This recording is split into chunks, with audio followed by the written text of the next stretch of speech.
उसका पीएच 10 है, यानी बेसिक। और ड्रेन क्लीनर जैसे सोडियम हाइड्रोक्साइड का पीएच तो 14 तक पहुंच जाता है, जो कि बहुत ही स्ट्रॉन्ग बेसिक है। तो सवाल यह है कि पीएच को मापना इतना जरूरी क्यों है? ये सिर्फ लैब में करने वाली कोई चीज नहीं है। सच तो यह है कि यह जिंदगी के लिए, हमारे शरीर के लिए और इस प्लैनेट के लिए भी बहुत बहुत जरूरी है। जरा सोचिए, हमारे शरीर को ठीक से काम करने के लिए 7 से 7.5 के बीच का एक बहुत ही नैरो पीएच रेंज मेंटेन करना पड़ता है। जब बारिश का पीएच 5.6 से नीचे गिर जाता है तो उसे एसिड रेन कहते हैं, जो नदियों और झीलों में रहने वाले जीवों के लिए खतरनाक है। हमारे पेट में खाना पचाने के लिए स्ट्रॉन्ग एसिड होता है, और जब वो ज्यादा हो जाता है तो हम एंटासिड लेते हैं, जो कि एक बेस होता है उसे न्यूट्रलाइज करने के लिए। यहां तक कि हमारे दांतों की सड़न भी तब शुरू होती है जब मुंह का पीएच 5.5 से नीचे चला जाता है। ये सब कुछ पीएच का ही खेल है। अच्छा, अब तक हमने जिन रिएक्शंस की बात की, उनसे एक बहुत काम की चीज बनती है, सॉल्ट्स यानी लवण। तो चलिए अब अपनी इस कहानी के आखिरी हिस्से पर चलते हैं। और हाँ, जब हम सॉल्ट कहते हैं तो हमारा मतलब सिर्फ खाने वाले नमक से नहीं है। ये तो उन हजारों प्रोडक्ट्स का बेस हैं जिन्हें हम रोज इस्तेमाल करते हैं।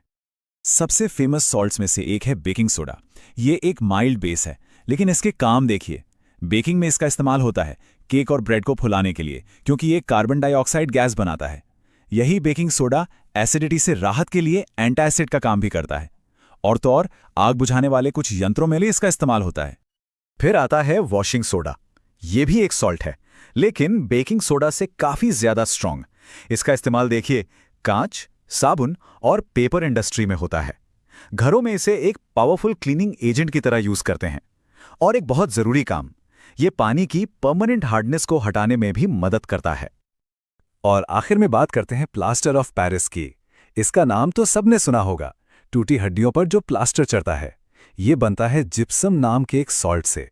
जब जिप्सम को एक खास टेम्परेचर पर गर्म करते हैं तो वो अपने पानी के मॉलिक्यूल्स खो देता है और एक सफेद पाउडर में बदल जाता है। यही है प्लास्टर ऑफ पेरिस।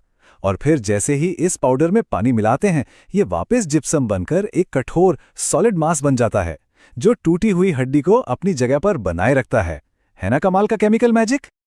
तो देखा आपने, खाना पकाने से लेके सफाई और यहां तक कि इलाज तक, ये जो एसिड, बेस और सॉल्ट की केमिस्ट्री है, ये हर जगह है। ये लगातार हमारी दुनिया को बना रही है, उसे एक शक्ल दे रही है। ये एक बहुत ही नाजुक बैलेंस है जो जिंदगी को मुमकिन बनाता है। तो अगली बार जब आप नींबू निचोड़ें या साबुन इस्तेमाल करें, तो एक पल के लिए जरूर सोचिएगा कि हमारे चारों ओर की दुनिया में ये बैलेंस और कहां-कहां काम कर रहा है।